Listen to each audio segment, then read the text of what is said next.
And we continue to examine the impact of the two-day strike by NWC workers. Despite the wage agreement, which should end the island-wide strike tonight, several schools and small businesses are reeling from the setback just when things were starting to pick up from 2 years of losses caused by the COVID-19 pandemic. Krista Campbell has our story.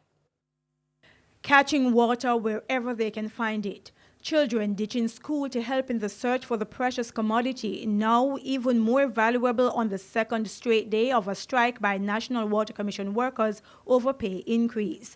At Santa Cruz Prep School in St. Elizabeth, administrators say there's been no piped water since Monday evening, and there's only enough water in the school's tanks to accommodate the 60 kindergarten students who are harder to teach online. We have teachers that have internet issues, so we're not able to reach the students, and we were just getting them back into the groove of being back to school, and we were seeing improvement in grades, we were seeing improvement in morale, we were seeing improvement in just students' attitudes towards school.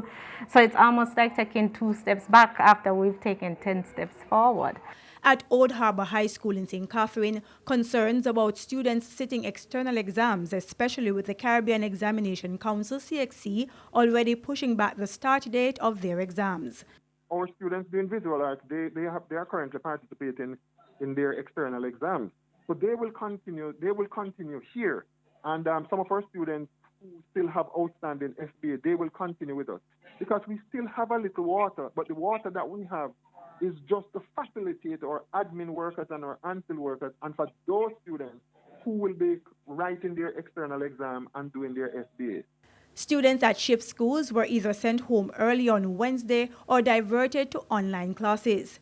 Many of the schools we spoke with said they had enough water stored to keep school for a few more days. Since yesterday, we have to be monitoring them more closely that they don't waste whatever we have here. But for this small business, the 2 days interruption meant monetary losses as customers had to be turned back and some services could not be done. This morning, now, me have to take taxi, bring water, come to work. 1 bucket and the 6 bottles when I buy yesterday. And right now, me sitting, me can't get to wipe the shop because me can't use the water to wipe the shop. Relaxing take a lot of water. For you to wash out the relax out of here, shampoo, condition, and sometimes they want their ear to be, you want to add like maybe a little deep conditioning pertaining to it, so you can't add anything. Kestenard Gordon is the vice chair of the St. Catherine Parish Development Committee. With 2 tanks installed at his home, he was able to help his neighbors get water.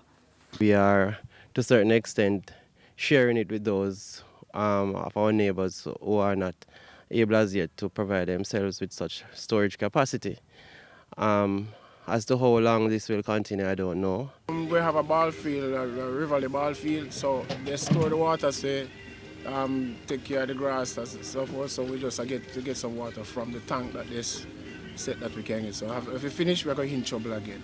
But Mr. Gordon warned about the dangers of using certain water sources. Avoid the Ryakobri, avoid the canals that come from the Ryakobri. The Ryakobri is noted for pollution. Krista Campbell, TVJ News.